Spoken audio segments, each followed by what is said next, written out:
Tiny little Darium in the corner of your screen. I think I'm up there on your screen, coming at you for a Pokemon quiz. I'm gonna stay tiny this entire video because we're gonna need the rest of the space for the quiz. Plus, I haven't shaved lately. Let me know in the comments below as we take this quiz how many you got right, and give me suggestions for another quiz so we can make this series better, evolve it.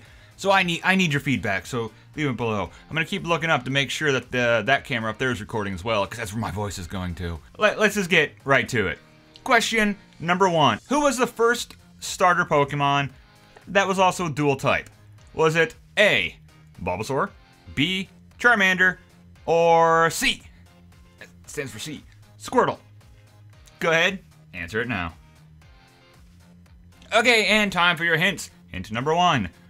One of these only becomes a dual type after evolving twice, so that can't be the one you're looking for. Many of them every single year gather together for a ceremony to evolve in the Hidden Garden. Which one is that?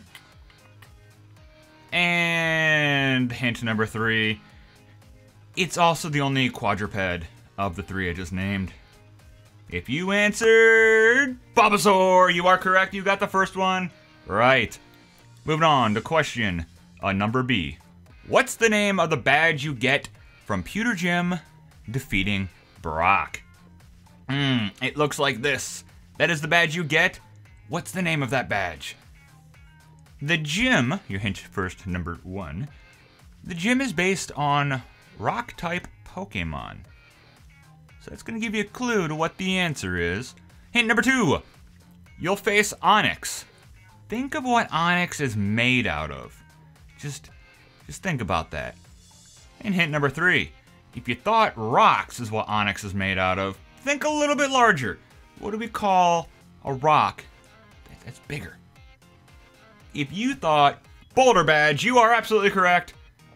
You might be 2 for 2 or 1 for 2 or 0 for 2. I don't know how you're doing, but let me know. Question number C.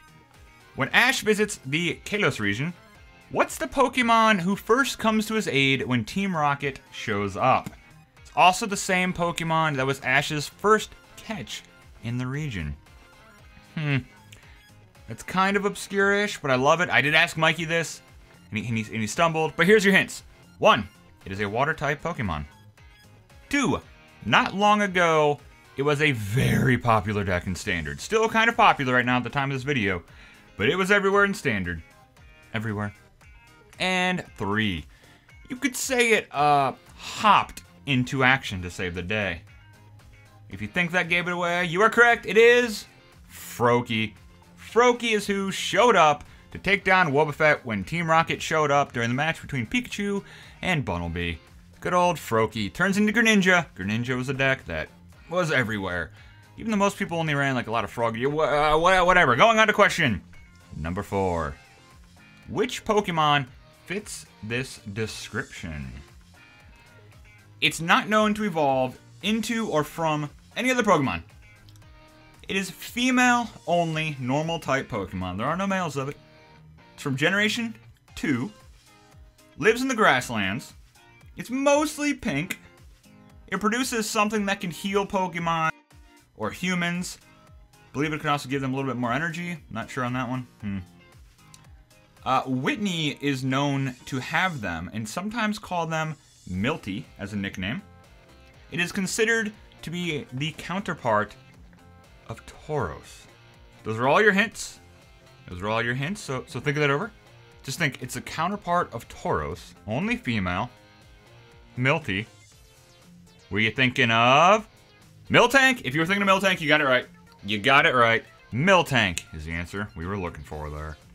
Question number, I think 5. I should really keep track of this. What was the type introduced into Gen 6?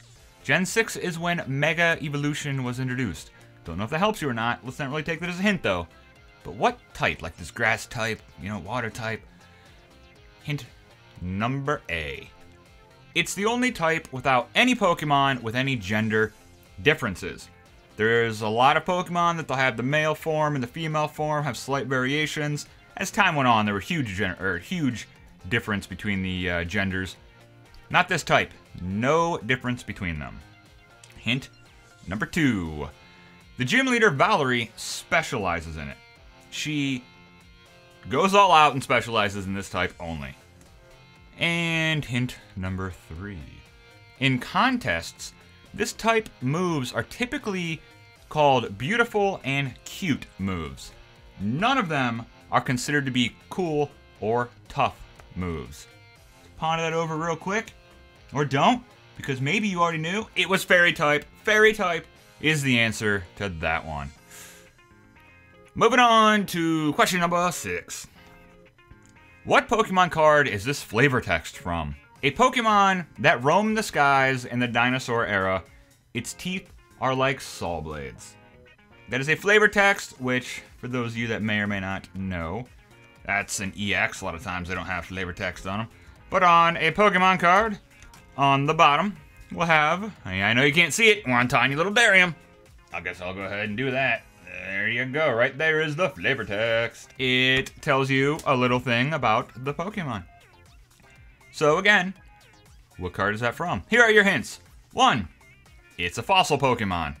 That's gonna dramatically narrow that one down for you. 2, it's a restored Pokemon in the Pokemon TCG, narrowing it down even more if you know any of those. 3, it's resurrected from an old amber. Old amber. What could it be? Did old amber give it away? Old amber. Aerodactyl. It is Aerodactyl. That is who we're talking about. Oh, and I love that deck. Question letter 7. What was the first Pokemon Ash captured? We're going back to the, I think, third episode of Indigo League. We're going way out there, but what was the first ever Pokemon that Ash captured? Is it A, Pidgey, B, Caterpie, or C, Magikarp? Okay, here are your hints. 1, Misty absolutely hated this Pokemon. Absolutely hated the Pokemon. So much she hated it. 2, it evolves at an extremely low level. Extremely low level for this Pokemon to evolve. And 3, this might give it away to most of you. Some of you this isn't going to help, but its Pokedex is number 10. Number 10. A lot of people know the 1 through 10. What is it? What is it? It's B, Caterpie. Caterpie is what he caught. Caterpie. It's Caterpie is what he caught. He did try to catch Pidgey in the, I believe, first ever episode. Maybe the second. I believe it might have been the first. I don't know. Maybe I need to go back and rewatch Indigo League. But he tried to catch Pidgey and was not able to catch it. So, Caterpie is the winner there. Question number 8. We're going to keep this one short and simple, this first episode. Who weighs more? Is it A, Gyarados, B, Onix, or C, Rayquaza? The only hint I'm going to give you on this one, I mean, you got to think, they're all really long Pokemon. So you think the weights are kind of about the same. You know, one's like a space dragon, one's a giant fish, and one's made of, well, boulders, as we learned earlier. Not rocks, boulders. Who weighs more? I'm going to give you one hint. One hint only on this one. Only hint you get? Well, who's asking you the question? That's right. The answer is Gyarados!